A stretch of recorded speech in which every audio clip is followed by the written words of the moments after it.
Thank you very, very much, and it's a pleasure to be here. I was raised at a time and in a family where to be Jewish entailed first and foremost being part of a people and being part of a family, with a deep sense of responsibility to this people and this family. I made Aliyah in 1971, or more accurately, I was taken on Aliyah in 1971 as a 13-year-old. There was a family vote beforehand. I don't know if any of you have experiences with these family decisions. Well, we had a family decision, and I voted, obviously, to make Aliyah. And about 8 months, when I was 14, after we made Aliyah, I was sitting in class in high school, and I was in a modern Orthodox yeshiva high school. Very, very intense. We studied every day from 6:30 in the morning, was prayer till 8 o'clock at night. And at the time, all the teachers were all the Judaic studies teachers were ultra-Orthodox. The religious modern Orthodox community had yet to produce in Israel Talmidei Chachamim, scholars, and therefore we used ultra-Orthodox teachers. And I remember one day our teacher gave us the following lesson. He said to us, "Students, you're part of the army of God, and it's forbidden for you to serve in the army." I was devastated. What do you mean? I had just made Aliyah, and the whole sense of I was going to, and in Israel at that time, young boys were all looked at. We had a status because we were the future protectors of the country, which was very exciting for me, being 4'10" at the time. Literally. And eventually when I grew, but when I first wore my uniform, people didn't know if they were supposed to laugh or cry. It was quite an interesting experience, but in any event. But here, young boy, you're going to be the future. Coming to Israel, there was this, I was on a Zionist high, and here it was, my teacher said to me, "You're not supposed to serve in the army. You're not allowed." And 8 o'clock, when school was over, I took the bus number 18, got home at about 8:45, and I went to my father and I said, "Abba,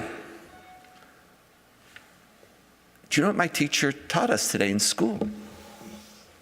And I shared it with him, and he says, "Come, Donniel, I want to teach you a page of Talmud from Tractate Brachot." And I remember to this, when I was 14, I remember my father teaching me this following page that I want to share with you.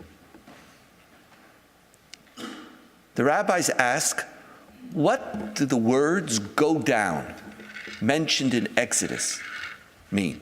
Book of Exodus, God says to Moses, "Go down. Go down from Mount Sinai." Does anybody here remember when God said to Moses, "Go down"? Does anybody know what was happening at that time?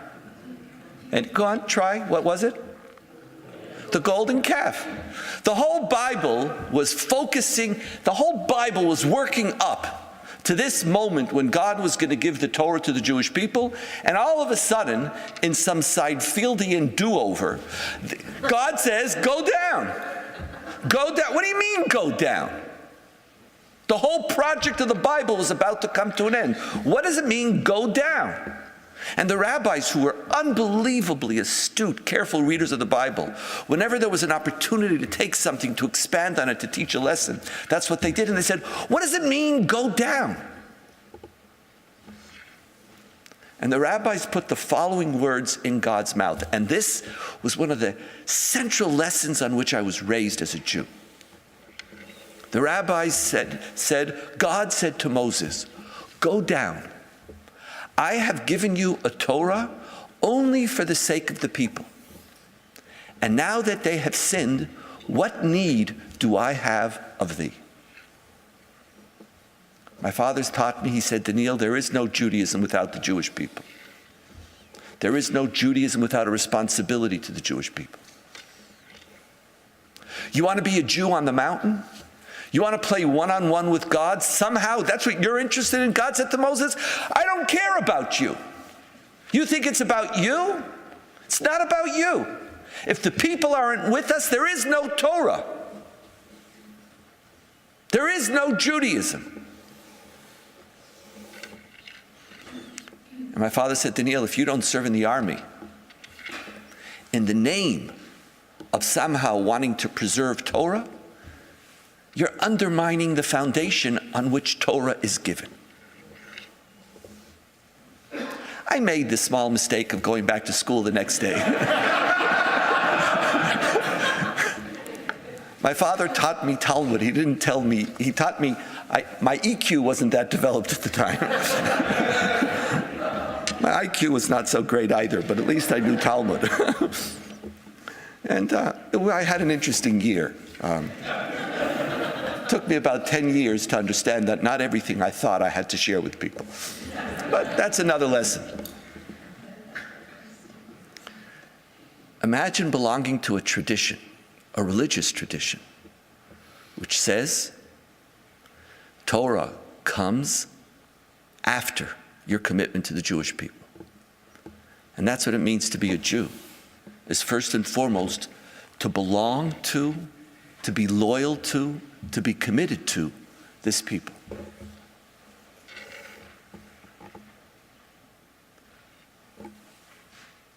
That's a given.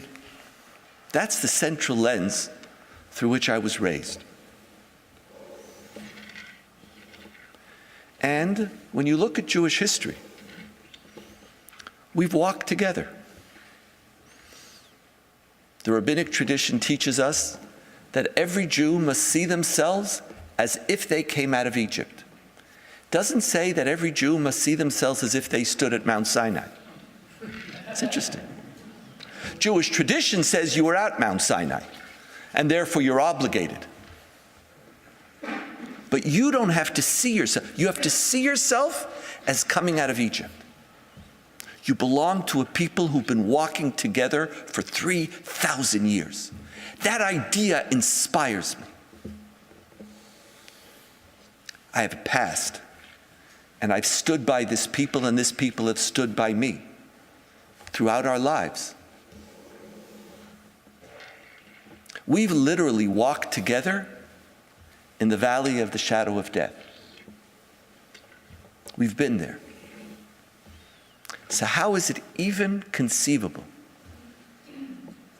that at the greatest moment in Jewish history, at the most exciting moment, there isn't a single Jew, not one of our ancestors who wouldn't have given, forget I'll give my right hand for Jerusalem, to give their right hand, to have lived at the moment that we're living today.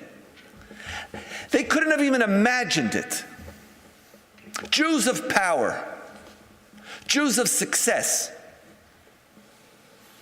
two remarkable Jewish communities, one living with power and success in the midst of our sovereign homeland. We are sovereign, we are free, we are independent in our country. And another major Jewish community living with power and success as a beloved minority. Jews we didn't know what does it mean, a beloved minority? We didn't even know what a beloved minority, now we are a beloved minority, accepted and welcomed. We're at home. I don't even use the word diaspora anymore. It doesn't apply to North American Jewry. We're at home. When people speak about intermarriage rates, it's not a symptom of changes in Jewish identity. We live in the first community in our history where non-Jews want to marry Jews.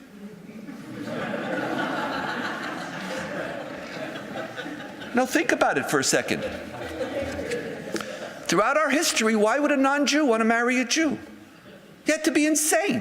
Why would you want to marry a Jew? You want to check out a pogrom? No, what would be your incentive? We are living, it's not just America, we're living in a moment where Christianity in one of the most remarkable testimonies of a tradition asking itself, who was I and who should I be, has gone through an unbelievable transformation. By and large, giving up on supersessionist ideology, embracing and respecting and saying, Christianity and Judaism, we are brothers or sisters, we live side by side. Living in a society which looks at Jews in a completely different manner. Of course there's anti-Semitism in America. But every group in America is hated right now. And we're not hated more. I'd much rather be a Jew than a Latino. I'd much rather be a Jew than a black. Which group is not marginalized and hated by some people? Anti-Semitism doesn't define the Jewish experience. And there is no evidence to that more than the fact that we are marrying Americans. We are part of American society. It's remarkable. We couldn't even have fantasized. So, I'll handle the challenges of being loved over gas chambers any day of the week. I survived Auschwitz. We could survive in America. And here it is, we have this remarkable moment.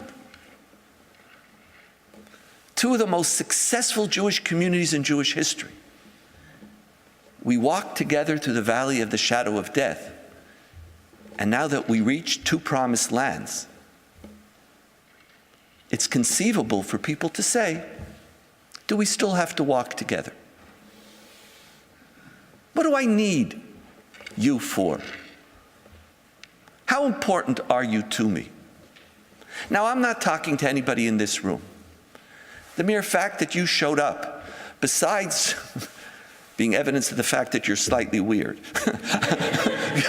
You think about it. How many people are going to show up for a talk on Israel and world Jewry on a Monday night after a snowfall? But still there's something. But you obviously care. But throughout Israel and North America, we're hearing echoes of a discussion. Hasn't yet happened yet, but it's legitimate to even use the words. What do I need? Am I really connected? Why should I care? Why should I be involved? Why should I be invested in the relationship? I don't want to speak about this federation, but other federations in the country are facing seven-figure donors who are saying, I'll give you a donation on condition that it doesn't go to Israel. I know that money's fungible, but I want to tell you they're not mine. And in Israel, it's legitimate to say, in one generation or two generations, there'll be no Jewish community in North America. And somehow, that is not something that you should rip kriya, that you should mourn over. And when we know that when certain words are talked, they shape our consciousness. And so right now, tonight, I want to talk about us. I want to talk about the way we understand us. I want to talk about what us means.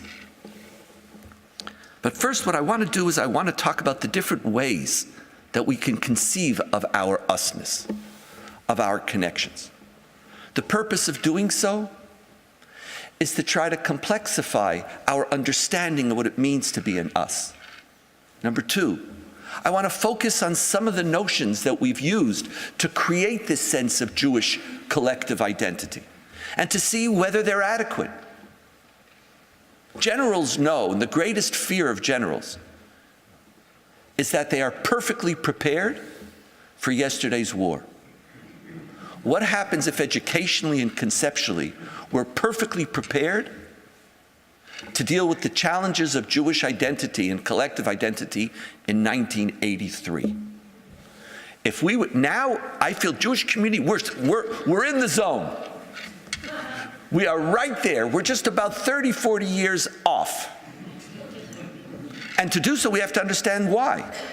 What happens when there's certain categories that might be important for us, but they're not, but they mean something different today? And at the end, I want to suggest some ways that we could think about the future. Tonight's talk might not be a feel-good talk. I intended to challenge us. I intended to speak about the fundamental problems that we face, and they're not simple. But I get very excited when we could at least clear out of our radar false notions, problematic fantasies, and begin an honest conversation. And when you begin an honest conversation, just like in any relationship, it's the basis for a new beginning.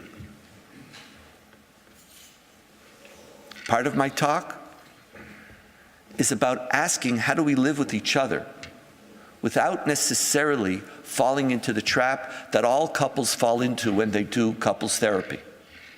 And that is the purpose of couples therapy, is to have the therapist tell my significant other or spouse that they're wrong.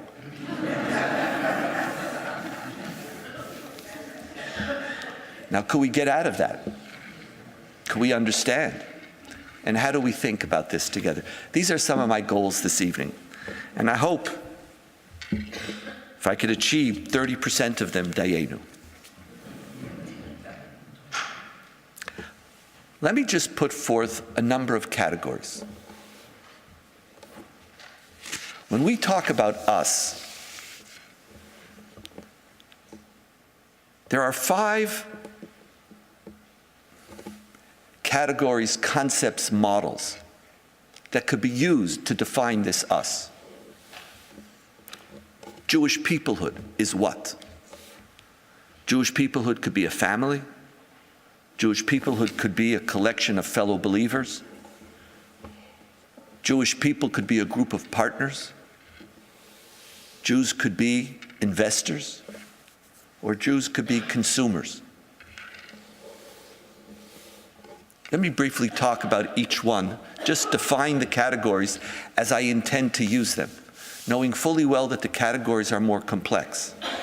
When we speak about Jewish peoplehood as family, we speak about a group of people related by blood and having a shared sense of belonging and mutual obligation. Family is fundamentally an involuntary relationship. Now, technically, family is not. You marry, you can adopt children. But when we speak about Jewish peoplehood as family, we speak about an ethnic relationship, something that you inherit. Now, when we speak about blood, it's imagined blood. Jews have never been a race. We're not a race. You could marry in, you could convert into. But the notion is, once you become part of the family, I am obligated to you in an involuntary way. If you ever want to know what Jewish family means, wear a kippah in American airports. Even more, wear it in European airports. Outside of the airport in Europe, don't wear it, it's dangerous. But inside the airport, it's safe. When you wear it, you will experience what is known as the Jewish nod. Essentially, if you haven't experienced it, you have no idea. You'll all of a sudden meet someone who seems to have neck problems.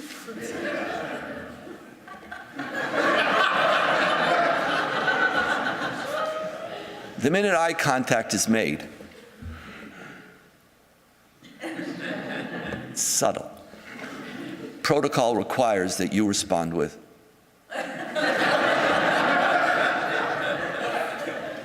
So, you don't want to talk, but it's just there's something. I saw you, you saw me, I saw you seeing me. I have your back when the Nazis come.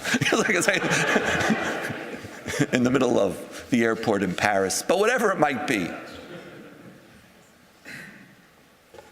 It's an imagined family. It's a choice to have an involuntary relationship with anybody who chooses to be a member of the Jewish people. It's a sense of belonging. and it's a sense of obligation. Family. Fellow believers, and all the other categories are voluntary categories. Fellow believers, a group of people of a strong commitment, either to a shared religious belief or to belief that something is right or good, of a value. And to be part of the Jewish people is to be part of a group of people with a mission. Whether that mission is to live a life of value, whether that mission is to live a life of faith, whether that mission is to live a life in accordance with the will of God, or whether that mission is to repair the world or to be a light unto the nations, or it's just to be a mensch. Whatever that mission might be, to be a Jew, to be part of this people, is to collectively believe in the value and content of what Judaism stands for. And I am a collective because of that shared belief. Partners are groups of individuals who join in a common undertaking with shared risks and profits. We're partners together. We accept that this journey we're on is something that I can't do alone. And there's some end. It doesn't have to be a value. It could be just survival, which, by the way, is a value. But what makes a partner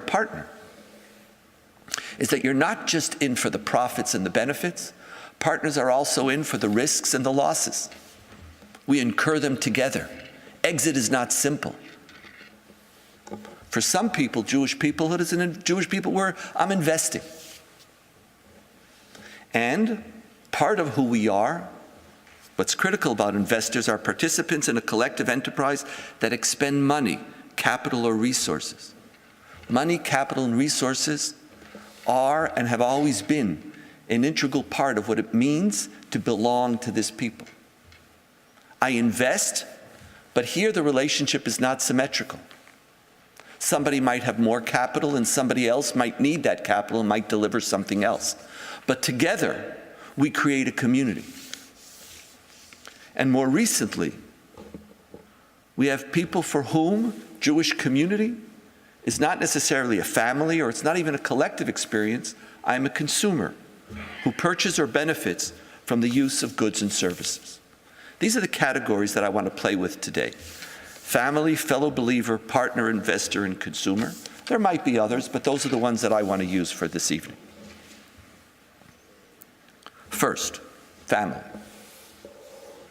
That's the one that Jews adopted from the moment they began to walk in the world as a community. When God says to Abraham, Lech lecha me'artzecha mimoladatcha mibet avicha, leave your country from the place that you were born, your family, God basically says, I'm creating with you a new family. V'ascha l'goy gadol, I will make of you a great nation, and that nation is a family. You can either be born, and in the Bible it was patrilineal descent from a Jewish father, later on from a Jewish mother. Someone who converts becomes a Jew. Abraham is their father. It's an imagined family, but it is through Abraham. It's a family. You marry, you could also marry in. Intermarriage was allowed in the Bible, as long as it wasn't to the 7 Canaanite nations. You join, however, what you're joining is a family.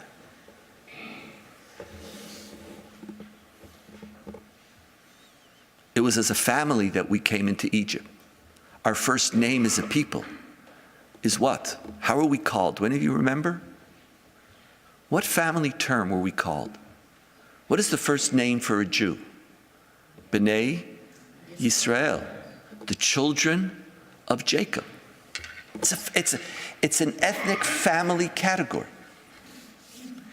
The first time we were called a people was by Pharaoh, who calls us in Exodus chapter 1, and it's the only time this term is used in the whole Bible, where we are called Am B'nai Yisrael, the people of the children of Israel, because he was basically saying, I know this is where it's now there's hundreds of thousands of them, it's an imagined community, but here it is. I'm using this family model. As a family, tribes, we walk through history. It's as a family that we determine that a Jew, even though they sinned, is still a Jew. It's as a family that we say to a convert, the first thing you have to do in order to convert is not to say you love God, The first thing you do as a convert is we ask you, why do you want to join the Jewish people? Don't you know the Jewish people are persecuted and attacked? You're joining a family, you're not joining a faith. It's as a family that we finally, ultimately, emerged from 2,000 years of exile and returned to our home and saw Israel as the homeland of the family. It's as a family here in North America that we built all of our institutions, assuming that Jews are a family and that they're simply going to belong. Federation is fundamentally a family organization. We are the parents of the family. Give to the Federation, and we will, through you, support the family. It was taxation. JCCs, family organizations. Swim with the family. Literally, I was a rabbi. Work out with the family. Hang out with the family. Synagogues, the whole membership model on which much of Jewish life is built, was built on the family model, in which if you move into a community, you're just simply becoming a member. It's like a family getting together. You're going to join a synagogue. I don't care whether you like the synagogue. I don't care how often you're going to go to the synagogue. No, and it's not, the whole joke about Jews having a synagogue they don't go to. It's much more nuanced than that. We have membership in synagogues that we never go to. We might even have multiple. We might have one synagogue where we're a member, and by and large, most of the membership of the synagogue that you care about, you only go to 2 or 3 times a year. But you could also, if the community if there was another synagogue that wasn't doing, you'd take out a membership. You were there for the family. A deep part of the responsibility and relationship to Israel was also, it's my mishpacha, it's my family. Family created some of the most intense relationships that Jews have, and family created a profound sense of belonging, identity, and loyalty. One of the challenges that we're facing in North America is that increasingly, Jews, while still being family, are increasingly becoming consumers. People are asking, what do I get from it? Why should I belong? Belonging is not a self-evident instinct. As it is, only 30% of North American Jews have a synagogue membership, for example. If you take out Orthodoxy, that's only 20% of North American Jews. And those numbers, are decreasing on a regular basis. And part of the challenge in the Jewish community is whether the membership model even works anymore. Why, if I come to synagogue only 3 times a year, why should I pay membership dues? Am I getting a return? People didn't ask that question. Now, many people bemoan the demise of the family model. But part of what the consumer model is putting in front of us are Jews asking, what are you doing for me? In what way is my belonging meaningful? Family creates intense relationships and commitments, but it also creates relationships where you could take people for granted. You don't pick your family, you pick your friends, assumes that your family is not your friend. And the family are those who you have to suffer a Seder with, or you have to get together around whatever event. Family assumes that I'm connected to you, but just like this, you could turn around and you could find the family relationship, it's kind of atrophy. You could think and assume that it's a given. And part of what the consumer ideology, which is so predominant in North America, is actually challenging the Jewish world to say, well, maybe our institutions have to work harder. The assumption that you're going to have people joining might be an assumption that's creating mediocrity. Consumerism is challenging the Jewish family to say, what are you doing? How do you speak to me? How do you speak to me in a way that sees me, hears me, makes room for me? When you assume that I'm going to be there,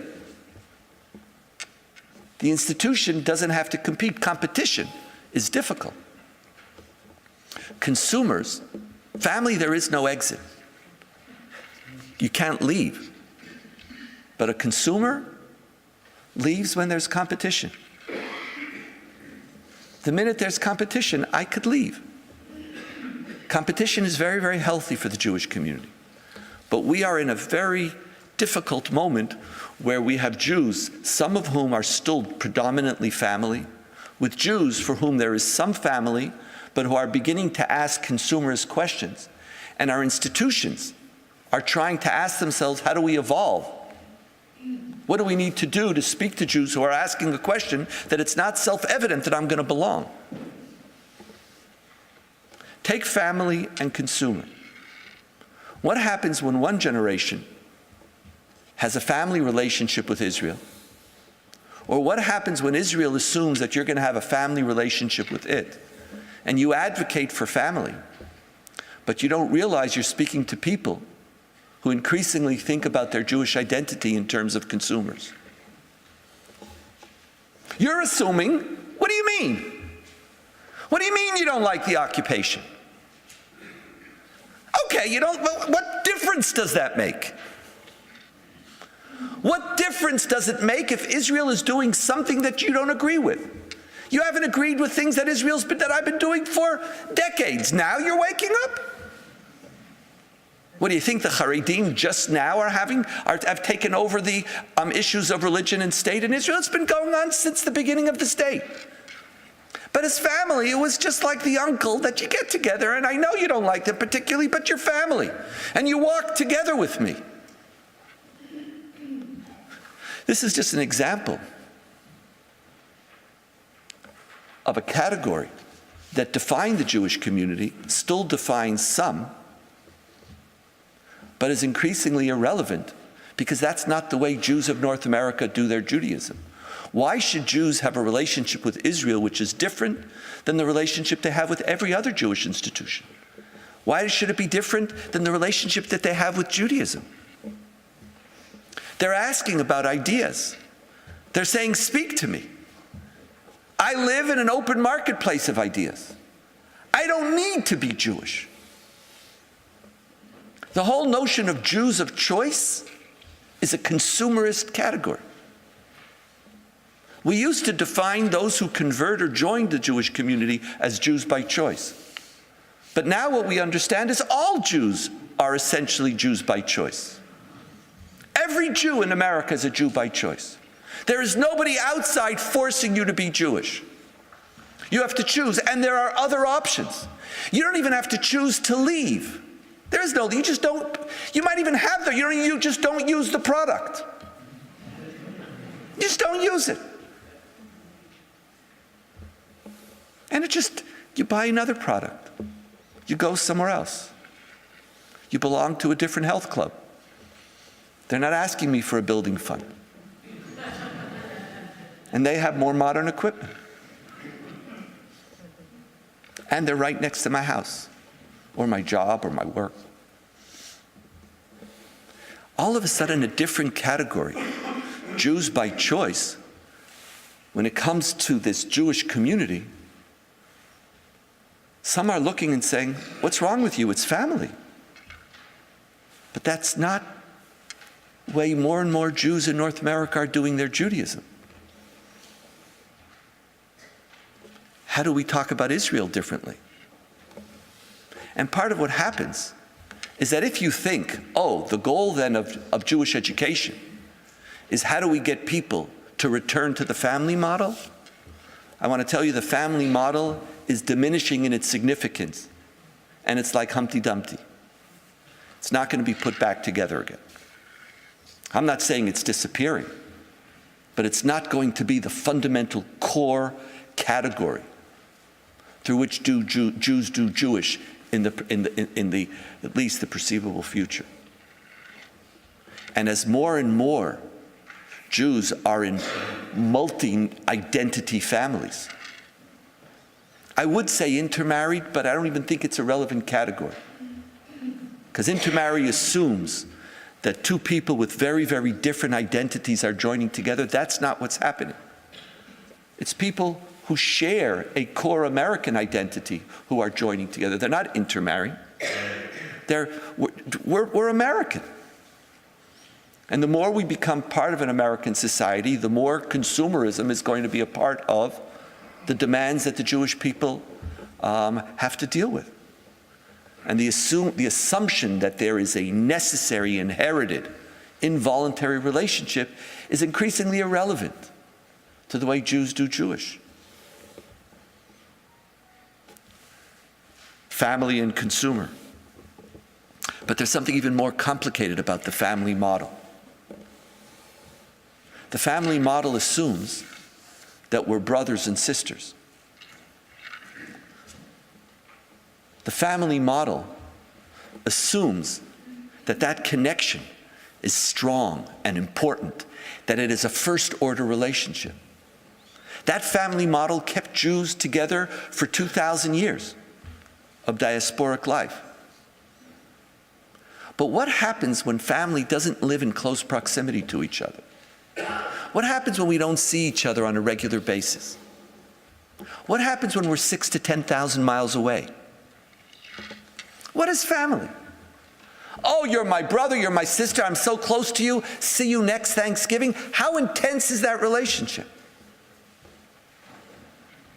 When family is spread over such an expansive geography, what is it that's going to keep it going? What's going to keep it as a central defining characterization or lens through which you see yourself? One of the things that family defines or demands is loyalty. But in order to actualize that loyalty, you need a sufficient amount of danger. Family actually is we do Shiva well. When you're 6,000 to 10,000 miles away, when is it that I'm going to see you? Very often it's during catastrophes, it's during mournings, it's during a crisis. So for 2,000 years, we had a perpetual flow of crises. We had enough crises to keep the family model meaningful. We didn't necessarily know each other. We didn't speak the same language. We didn't see each other. I know my ancestors moved to Israel somewhere in the middle of the 18th century. My granddaughters are 14th generation Hartman living in Jerusalem. It's pretty cool. My father and I weren't born there, but this is 14th generation. Go back a long time. And I remember anybody who moved to Israel in the middle of the 18th century, these were the people who were dysfunctional even in terms of Hungarian ghetto Judaism. Like those who couldn't make it in Hungary. Now, not to make it in Hungary, this was like, those are the ones who the family were embarrassed by, moved to Israel. And they lived in the old city in Jerusalem, and who were they supported by? By Kaspei Chalukah, by the Jewish community around the world supporting Jews. And as long as there was need, the family is a meaningful category. But what happens when we're so successful? We don't have enough, there is not enough anti-Semitism. I'm not going to get into a debate whether there is any anti-Semitism, because for some reason we also are part of a people that hate when someone says there's not enough, there's no anti-Semitism. There's something weird. No, I literally get into trouble. Because anti-Semitism is not a meaningful part of my Jewish life. And I don't talk about this. When I bring groups to Israel, I don't take them to Yad Vashem, to the Holocaust Memorial, because that's not the central part. So I know I get into trouble. But could we all at least agree that even if there is anti-Semitism, there's not enough to have a meaningful relationship right now? Israel's too successful. Israel's powerful. You can't be startup nation and pathetic nation at the same time. You can't be startup nation and say, "Oi, You can't get up and say, I am the most powerful, innovative country in the world, and I'll be there for it. It's just not going to be. The family is going to say, I'll just, okay. And you're not suffering. Pittsburgh, I got to tell you, it's just not enough. It's just not enough. And while we're counting every anti-Semitic burp that might be mentioned in any tweet anywhere, and we're funding institutions to make sure that every Jew knows of each one of them, the reality is, let's admit it, in North America, you're the first Jews who invest in real estate. Jews never did real estate. We did diamonds. Things that you could get. Like, what it's like when someone is investing third-generation real estate, speaking about the precariousness of Jewish existence in America. There's something kind of bizarre about that conversation. The family model works in Israel. But when we say to you, we're family, how meaningful really is that? When Israel's 6,000 to 10,000 miles away, and for Israelis, you're 6,000 to 10,000. We don't even know what to do. So a minister comes from Israel to be with you, to sit shiva with you, but since he doesn't know you, he doesn't even know what to do or what to say, and when he says or does, he does what's relevant for his family back in Israel. It's not about what's important to you, and it's not that he doesn't, of course he means well. But like we always say in family, they mean well in the worst sense of the term. It's like it's not meaning well, it's just we don't know what to do when we actually get together.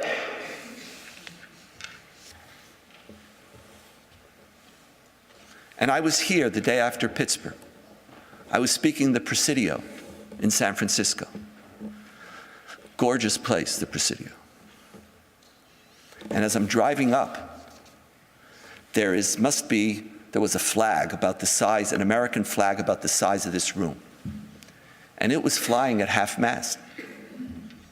It's like we weren't alone in Pittsburgh. Pittsburgh was not Kristallnacht, ladies and gentlemen. And Pittsburgh's not going to be enough to keep the Jewish people together. So if we don't have enough crises, the family model itself, not only is it not meaningful for ever-increasing numbers of American Jews, it's not meaningful for a Jewish community, which is so successful by itself. It's there. It might be necessary, but it's not sufficient. And what happens if it gets even more complicated? And this is what Netanyahu didn't understand and was profoundly upset when he came to speak in Congress and to critique the Iranian deal. He assumed we're family. But who said we're brothers and sisters? Maybe, even if we were brothers and sisters, we're not little children. What happens when you get married? What happens when you have now a spouse? And for many Jews, we have a spouse. It's called America. That's our citizenship, that's our country. And just like my parents don't come to my house and critique my wife, it's different. I'm married. When you come to my house, there's rules. How do you behave? Even though we're family. Family doesn't live in one home. And we're not children. We get married. We might even be only second or third cousins. So the first thing I want to offer you to think about tonight is how significant is this family model? What happens when the central model that defined Jewish peoplehood and usness is a category that just doesn't create the type of bonds and loyalty in the 21st century? You're talking about changes. Just 30, 40 years ago, it was still the defining principle. After the Six-Day War, it was a fact we were celebrating in our family together. The most meaningful part about the Six-Day War is what happened beforehand. We felt that we were on the verge of destruction, and we thought it was over. And our family was alive, and our family was free, and our family was strong. Six-Day War is when the War of Independence came to an end. And now, just 50 years later, it's really only in the last 30 years that model is not sufficient anymore. And that means those who care about the future of Israel and world Jewry, our relationship with each other, What happens when institutions and key philanthropists still think in family models to a community which no longer does, or are using a model that's no longer relevant? And then the way to create a relationship between Israel and world Jewry is to convince North America that you're like friends. Think about the future of Jewish life. In order for Jewish peoplehood to be alive, in order to have a strong relationship to Israel, I have to convince you that another Holocaust is imminent. What a pathetic prescription for the future of Jewish life. This is it? But then we have fellow believers. Fellow believers are people who have a strong commitment to a shared religious belief or a belief that something's right and good. Here too, we have a challenge. And that is for decades, Israel and world Jewry had two shared beliefs. One, that Israel was necessary for the survival of Jews. That without Israel, without a sovereign state, Jews would not be safe. Or a second belief is that Israel was the place and the opportunity where Jews got to express the best of what Judaism stood for. The best of who we are. That where we are responsible for the public sphere, this is where Jewish values are going to come forth and stand for the best of what Judaism has to offer and the best of what it can offer to the world. And my relationship to Israel was either because it was critical for Jewish survival, that Jews without sovereignty are in perpetual danger, or that Israel could reflect the best of what Judaism was going to stand for. And these two beliefs, together with family, define the relationship. But the consumers are challenging those beliefs. Family doesn't challenge beliefs. Family, of course, we also, not only do we have a myth of shared ancestry, we also have stories we tell about all the wonderful things that we are. We're the most meaningful, we're the funniest, we're the most connected, we are. And a consumer gets up and says, maybe not. A consumer asks, you're telling me that I need you for survival, but where are Jews in danger? My children are more in danger for being a Jew in Israel than your children.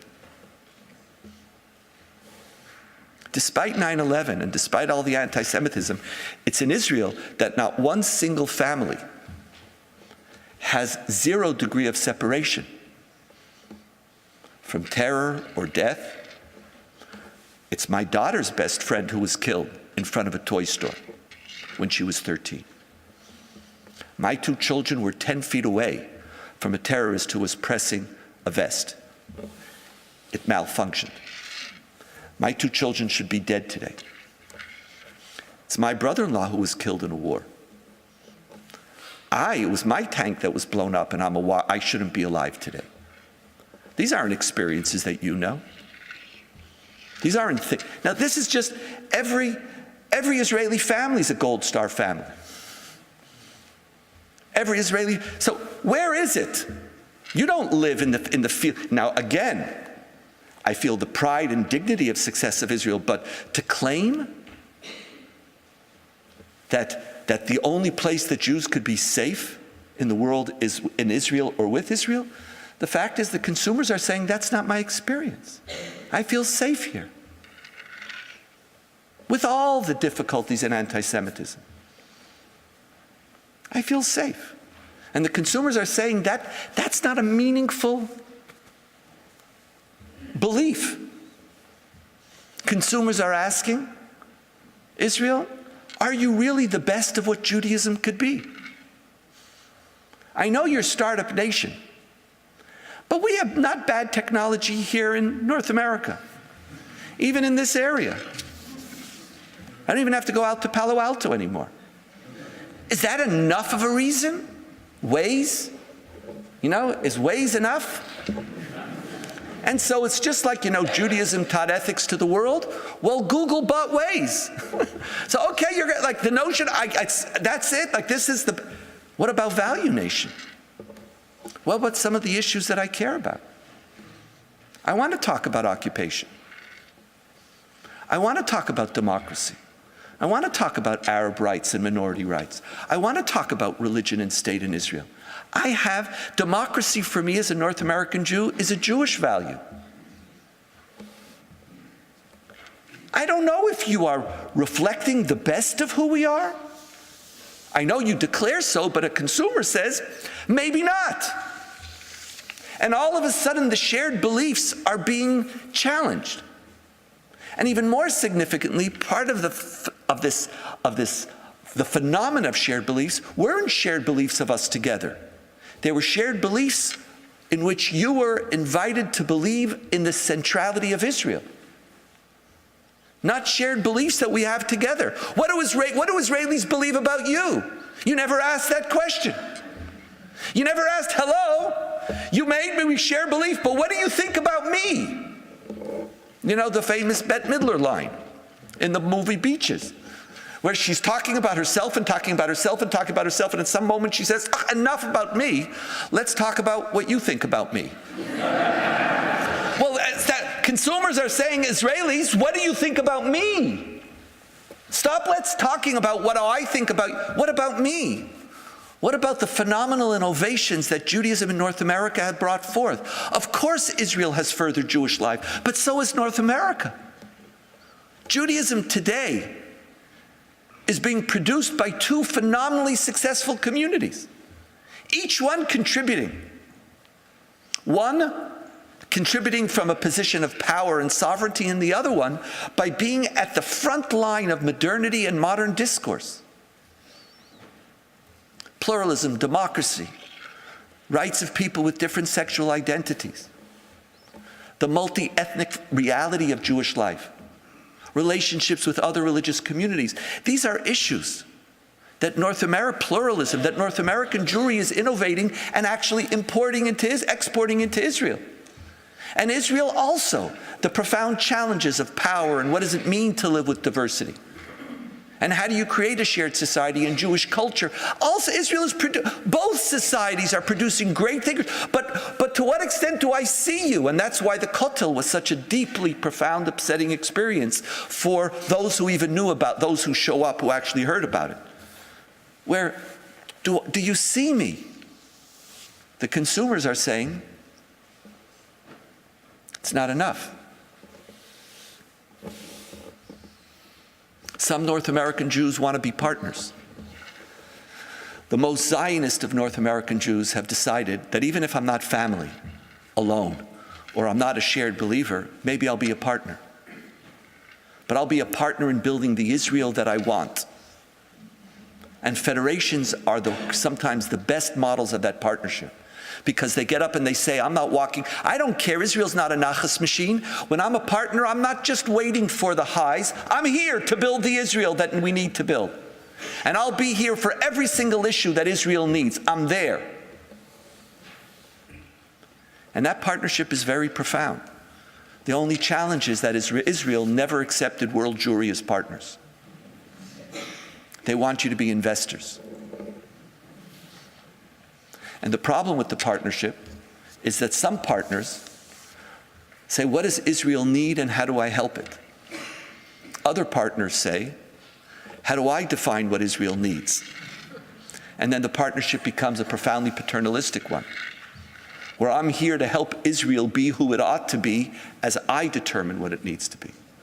And Israelis are very ambivalent, and rightfully so, about the partnership, because does partnership mean that you get to tell me when my son goes to war?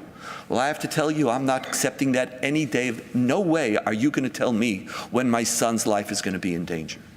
So what is the nature of that partnership? What are the rules of that partnership? We've never talked about it. And Israelis want you to be investors. Just pay money or capital. And you get to fund my agenda, my game. And consumers are saying, why? Why should I be an investor? What do I get from it? Each one of these categories is challenging us to think differently. I could give the same lecture in Israel and it would be different. Because Israelis also have to ask themselves, how do they think about you? And part of the challenge we face in Israel is while most of you were raised to think about Israel, most of Israelis were not raised to think about you. They were raised to think about you in terms that are irrelevant to who you are. They were raised to think about you as a dying Jewry, who their responsibility is to keep the home open and running so that if a day comes that you need to come home, you will always be welcome home. Any Jew, under the broadest definition of Jewishness, which in Israel means anybody who would be killed by Hitler for being a Jew. That means you could be converted by any denomination, married to a Jew, have one Jewish grandparent. Israelis feel that you're their family, but they were raised, you have a family that one day you're going to come home. But when you're not home, I don't think about you. I don't. So this is where we are. What do I hope you'll think about and take away from this evening? And with that, I want to conclude and open up for questions. First, not every category that was essential to getting us here is a category that's going to be helpful in the future. It's not about you. Part of understanding even the family model, as we all know, is that children grow up. Not to speak of the fact it's not clear who's the parent. But children grow up. And one of the great challenges is how do we adapt the family model to a growing family who aren't necessarily brothers and sisters, have other spouses and significant others, live very separate from each other. You want that family model? I believe that that family model is essential, but it's not sufficient. And alone, anything short of a massive increase of anti-Semitism, and for many Jews, that's the only secret to the future of Jewish life. Anything short of that, the family model, which got us here, is not going to take us far in the future. Consumerism. What are the limits of consumerism? Could any identity function on an exclusively consumerist perspective? Super products try to move you from being a consumer to being a believer. That your Apple is not a phone and Nike is not a sneaker. But a consumer of Apple and someone who runs or wears Nike apparel has a whole different ethos and a whole different vision of life. Could some of the most important decisions we make about identity be thought about exclusively in a consumerist perspective? What are the limits of consumerism? Could Judaism and identity, is it really just about going to a supermarket and picking between different ketchups or mayonnaise or mustard? And here you could either be Jewish or Christian or Muslim or secular or American. Is it just a menu that's all available to you? It's not just an issue of America, or issue of Israel, excuse me. What are the challenges and limitations on consumerism? And ask about that.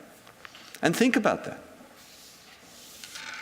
Is consumerism enough to keep this story? Consumerism has been a great gift to Jewish life.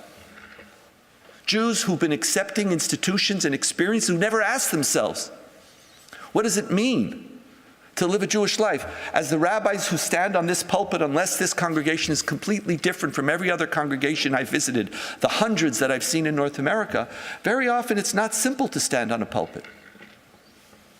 Because many Jews never who haven't asked themselves, and they don't even expect. We're trying for you to actually expect something.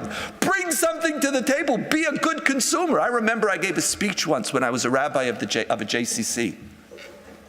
It was a speech that moved me deeply.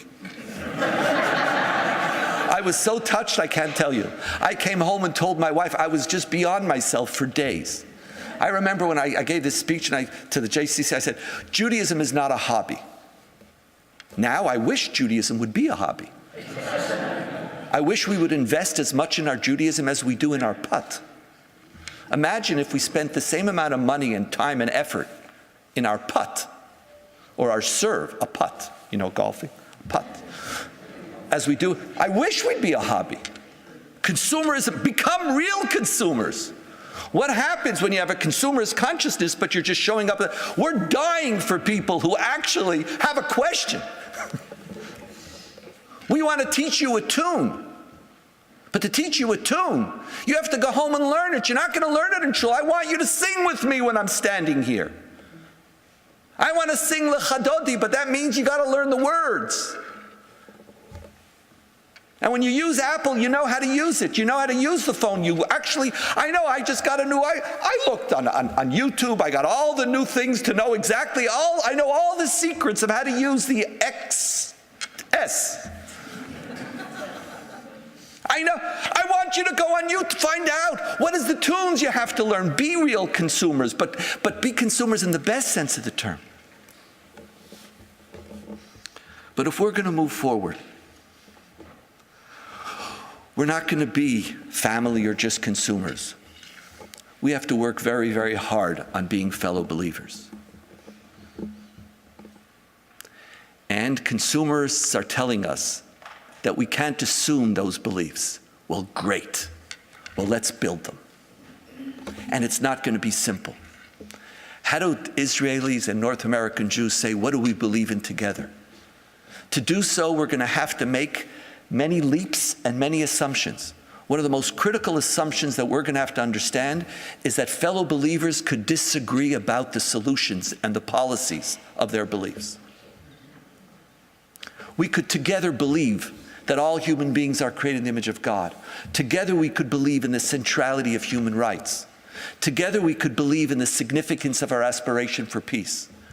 But good people, smart people, intelligent people might disagree on how best to implement that. Fellow believers might understand that it might actually be very different living in the Middle East than living in North America.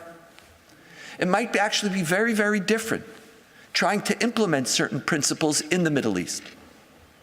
I'm going to tell you, it's very, very hard. It's very, very hard to be a liberal humanist in the Middle East. It is. It's very hard when you feel that somebody wants to kill you. I live every day with the feeling that somebody wants to kill me. It's part of my existential experience. I feel it. Somebody wants me personally dead. Somebody means my children harm. They do. Now, I'm not here engaging in who's worse, Israelis or Palestinians. Palestinians could talk similarly. That's not my goal tonight. I'm not engaging in this question. But when that's what you feel, it's very hard to care about others and to care about their rights. It's not simple. So we could talk about our different experiences. We can learn from each other. It is precisely, and with this I want to conclude, family is not sufficient, but it's necessary for us to want to engage in trying to build shared beliefs with each other. You don't need a maximalist definition. You don't need a 10. 2 might be enough to actually care and say, how do I build a shared belief with each other? Family puts you in the room. Consumer challenges you to make that discussion meaningful. It's actually family and consumer, those two poles, which aren't poles, they could actually meet in shared belief. Now, many of you, and all across North America, say, okay, how do I do that? The ultra-Orthodox. How could I build those fellow beliefs? It's never possible. I want to tell you 2 statistics. 60% of Israelis say we shouldn't take your opinions into account on issues internal to Israeli society. 80% of Israelis say we shouldn't take your opinions into account on issues of security and foreign policy. Front page, this is the headline. Now let me turn it over. 40% of Israelis say that we should take your opinions into account. 40% of Israelis say we should take your opinions into account when it has to do with issues of state, religion, and internal policy.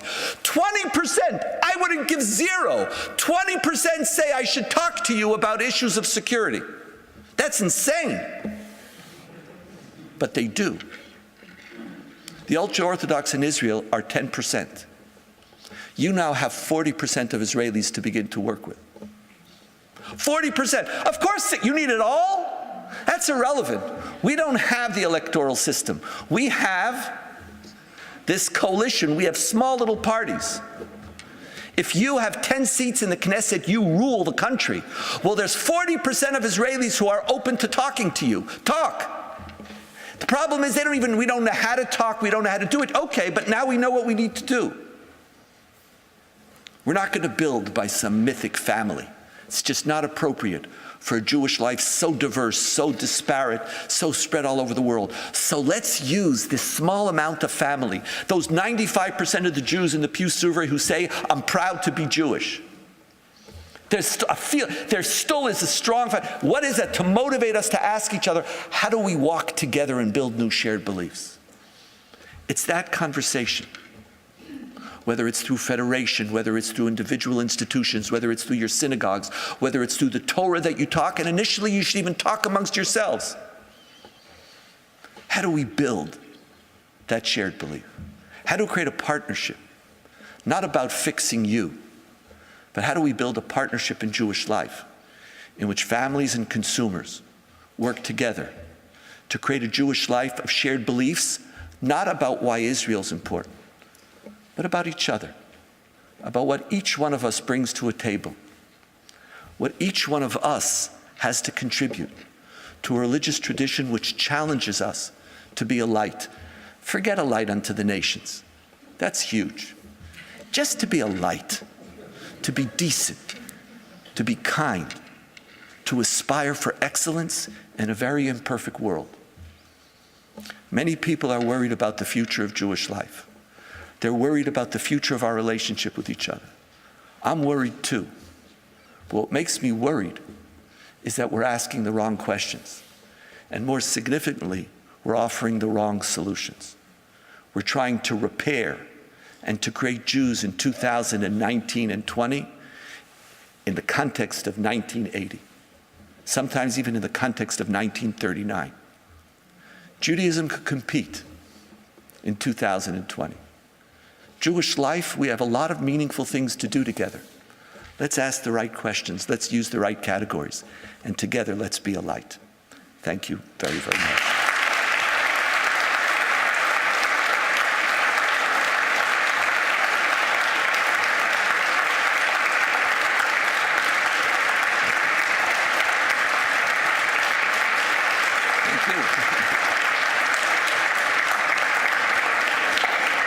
And now, if there's any questions or comments, please. Hi. I think some people have microphones. First, I'd like to say I really enjoyed your talk. Thank you, sir. It was terrific. What I want to comment on is if the future of maintaining a strong identity toward Judaism is in consumerism, I just think that's a very difficult and tall order, because companies like Nike and Google and all of them, they spend millions of dollars developing an image that they hope to cultivate among young people to be a part of, an image that young people want to feel an affinity toward. And I think that in our day and age, the old-fashioned idea of being part of a Jewish family is challenging in that regard. Great. First of all, thank you very, very much for that question. Now, I share with you the challenges of consumerism. I shared them. But it's part of the reality of Jewish life. And just like Apple would like Samsung to disappear and would like to pretend as if the only one who innovates is them, we're living in a consumerist society. But But I did not say all we are consumers. We're not. Even the fact that we choose certain models is we're looking for we're looking for friends and families and ways to connect beyond just the mere consumerism. Jews still are family, but the difference is that if before I was raised that on a scale of 1 to 10, I'm a 10. I'm not sure that 10 was helpful. Maybe 2 is enough. And so number one, we should stop blaming Jews who are 2s. It's like blaming my kids for getting older. Again, my kids were the best kids when they were little. No, it was fantastic. It was unbelievable. It was such a meaningful experience. It was just great. And we all know you have to have your last child before your first becomes an adolescent, because you're not going to have another one afterwards. Now, it was great. You listened. But what am I going to blame you? You actually got married? You actually, I'm a Middle Eastern person. I would really love my children to live in my house. For true, I do.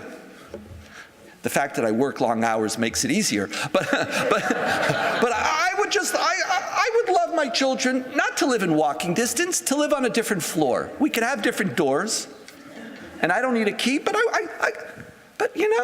I don't understand why my children don't come home every Shabbos. I have a son who he actually wants to be with his wife and his baby. Part of me doesn't understand it. It's true, I really don't, but that's okay, I'm learning. But that's part where we've grown. And part of the way we've grown is that we have different feelings about the family, and we are also consumers. And if he comes home and I'm not nice to his wife or his children, then family. Consumerism doesn't undermine family. Consumerism might be an integral part of family. Now, of course, it makes it harder. The question is, we don't need the hatred of others to make our family meaningful, but we just have to work differently. That means we have to stop counting on anti-Semitism to create the self-evidency of Jewish life. We have to stop raising money on anti-Semitism. We're raising fortunes of money on it. We have to stop. Follow the money trail. Stop selling crises. Even though in the short run it returns financial benefits, in the long run it creates a narrative of the family that people are like, that's what we're about? Very often we raise money, and in so doing are creating a narrative of our family that the next generation would never want to be a part of. And so we're building strong foundations with no future. That question would be a worthwhile question to ask.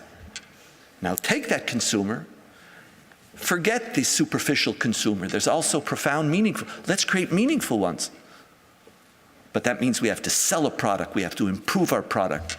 That means criticism is not an act of disloyalty, but it's actually what every product needs, because if you don't get feedback, you don't even know how to improve it anymore. Then all you have is your own conversation. Imagine, I was in a conversation today with executive directors, and one of the remarkable women was speaking about how very often she feels blamed by the fact that she's serving communities who are actually asking questions. They're not. In our tradition, criticism is an act of love. Imagine if a consumer asks the question, what about the occupation? I'll give you 2 answers. One is a family model and one is a consumer model. The family model says, shh, don't talk, don't air our dirty laundry in public. Shh, don't talk. Now, where is there a non-public, what's non-public today? No, just tell me. Where am I supposed to talk? This is being streamed. Tell me where. What is this private safe? Again, the family, shh, don't tell any, as if there's shh. Tomorrow. Shh. So first, that's one. Second one is, no, you're wrong. The family, your sister, your brother, your parents, we are the most moral people in the world. They're asking you a question. No, you're wrong. You don't answer it. You just simply say you're wrong. What? You don't love your family? And loving your family is the assumption that your family's right. That would be one answer. To a consumer, you give a completely different answer. To a consumer, you'd say, I hear you. I also yearn to bring the occupation to an end. I yearn that every Palestinian child should have the dignity of sovereignty that I experience and my children experience. I yearn for it, not because I want a Jewish majority in the state of Israel.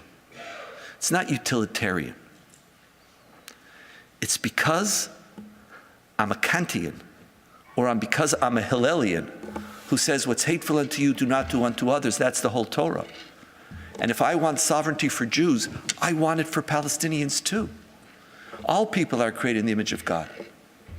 I share that with you. And I'm trying to bring it to an end, but right now I don't know how.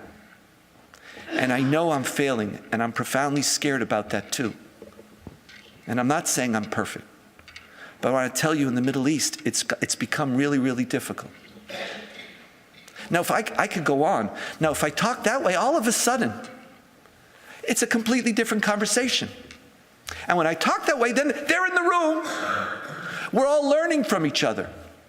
I'm not silencing you. I'm not saying, shh, you don't know anything. It's a different universe. And it's harder. But actually, I think we can potentially become much better for it. That's the front line of our conversation right now. You decide who you give the microphone to, and if you just raise your hands, there's 2 microphones here, and the 2 of you will, they're going to make the decisions. That way I'm the good person here. Yes, please. I got surprised because I didn't know someone was standing behind me. Just look in the room and see who has their hands up. Yes, please. First, thank you again. Thank you, sir. I love hearing you speak, and when you're at Adas Israel, I came to see you there, and thank you. Participated in your I Engage program at Adas, and thank you again for being here. Thank you. I want to come back to your 40% suggestion, and perhaps toss back to you a challenge to give us some guidance.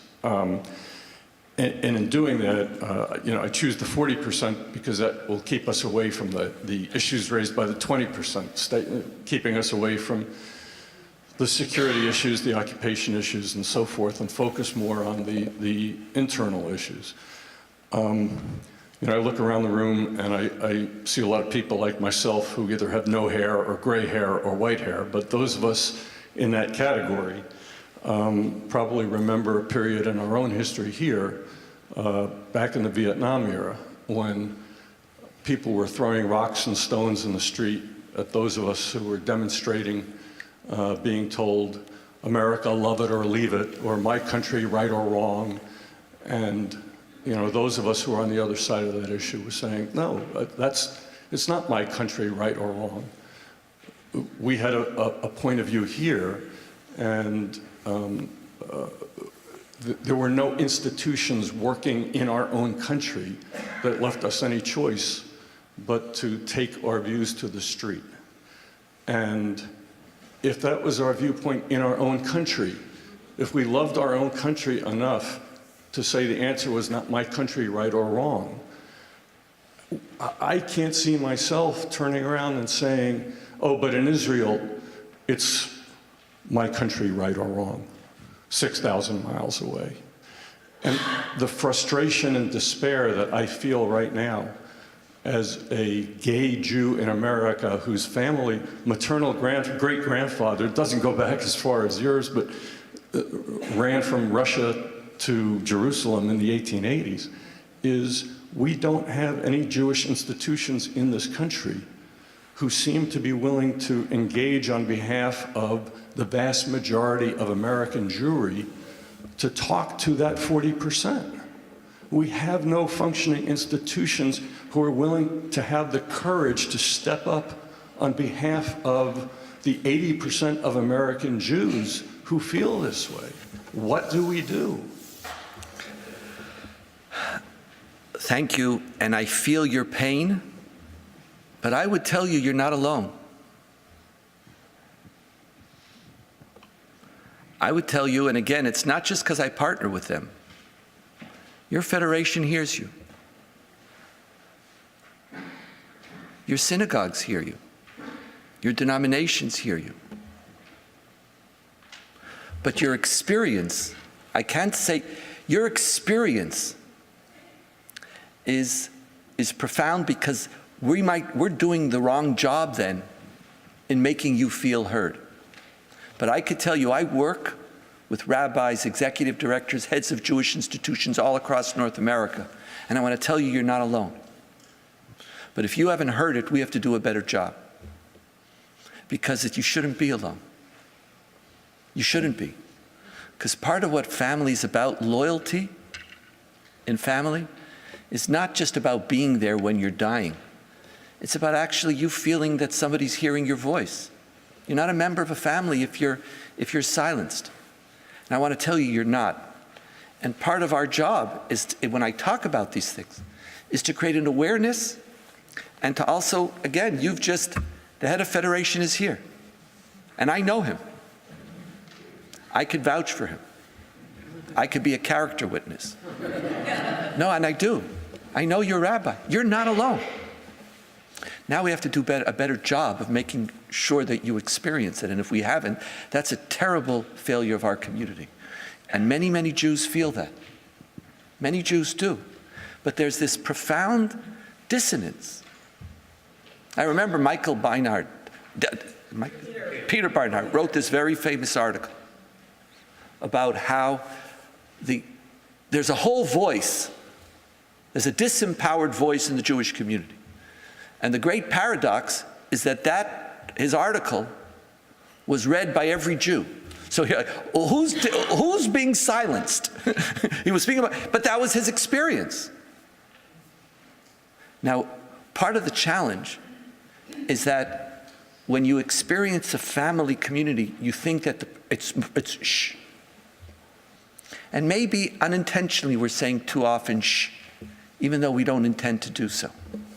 Maybe too often we think we have to speak silently in back channels, and some of our voices aren't brought forward. Maybe we have to learn how to talk differently, to do the things that we care about. Because at the end of the day, you're one of the best that we have. You came all the way from out of Israel to here. You're here.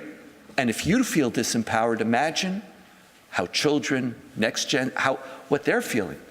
And so part of these categories that I'm mentioning are to give us a language to talk about the feelings that many Jews have and to begin repairing them and to somehow begin to overcome some of the flaws, unintentional, that are creeping into our discourse, because there is no future unless we repair and answer your challenge. You got me. I'm there. I'm there. I march. I teach. I'm fighting for the Israel that your voice has a place in. And inshallah, we'll get closer.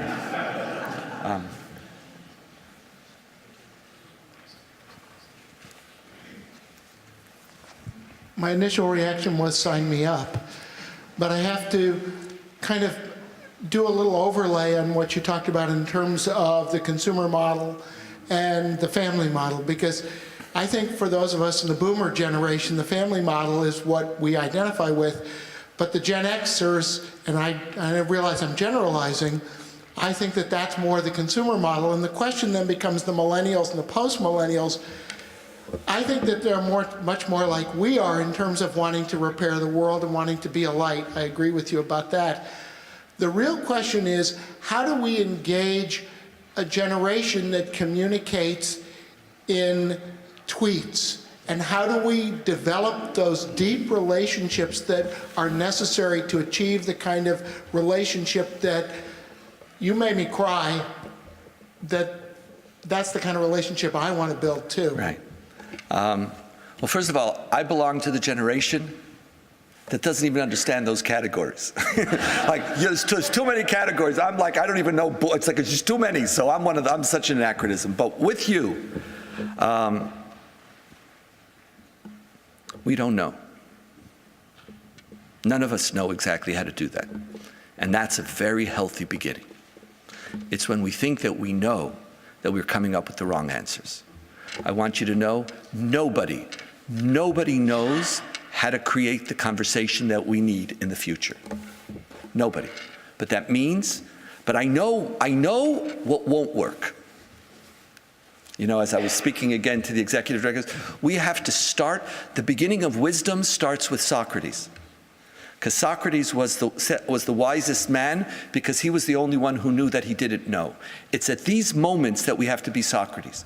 We have to start almost afresh.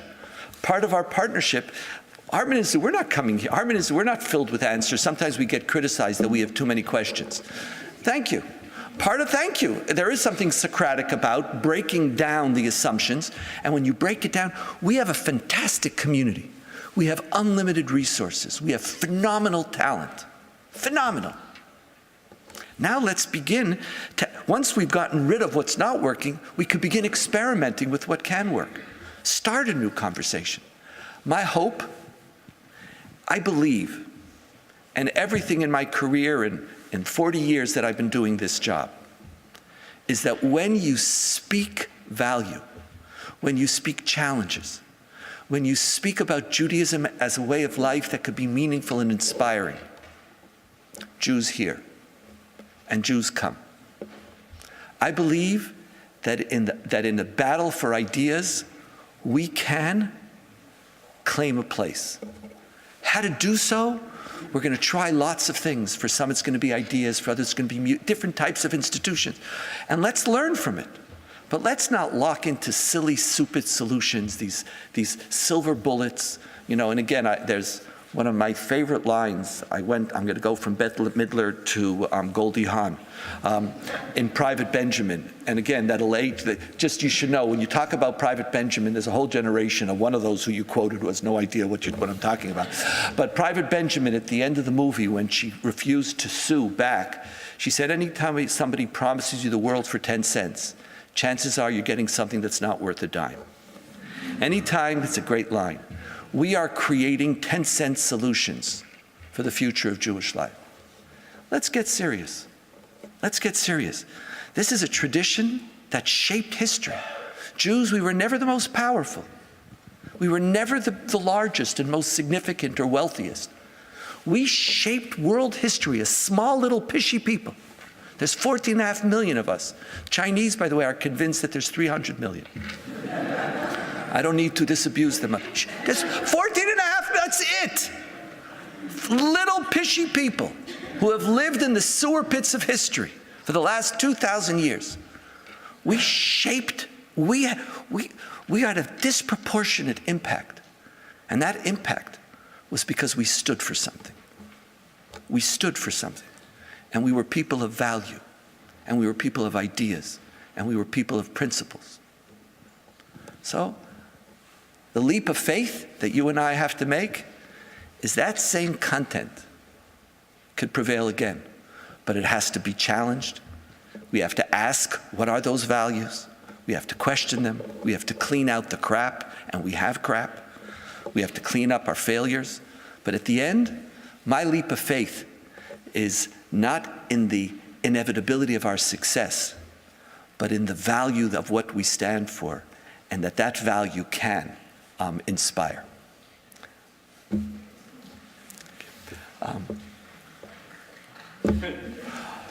I apologize. I see there's many, many hands, and we ran out of time. And I don't mean disrespect. I speak too long, so I apologize for that. But I see that your hands. I won't leave until every one of you who had a question has a chance to come speak to me about it. And I want to tell you, it was really an honor and a privilege to be with you this evening. Thank you very, very much.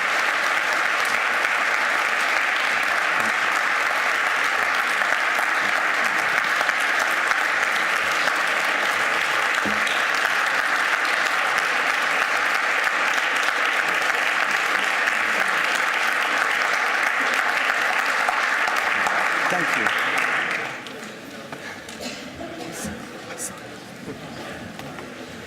Hey. Hi, good evening, everyone. My name is Jen Raskus, and I'm the Washington, D.C. manager for the Shalom Hartman Institute of North America. I just want to thank Donniel Hartman for this incredibly thought-provoking and important conversation.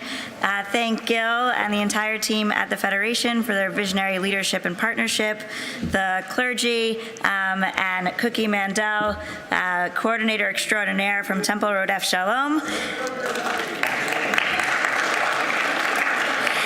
And really all of you for being here and by taking part in this conversation, really bringing light to our entire community. We want to welcome everyone right now to a dessert reception that is sponsored by the Israel Committee of Temple Rodef Shalom. Please make a right turn, and we're looking forward to seeing you there. Thank you so much.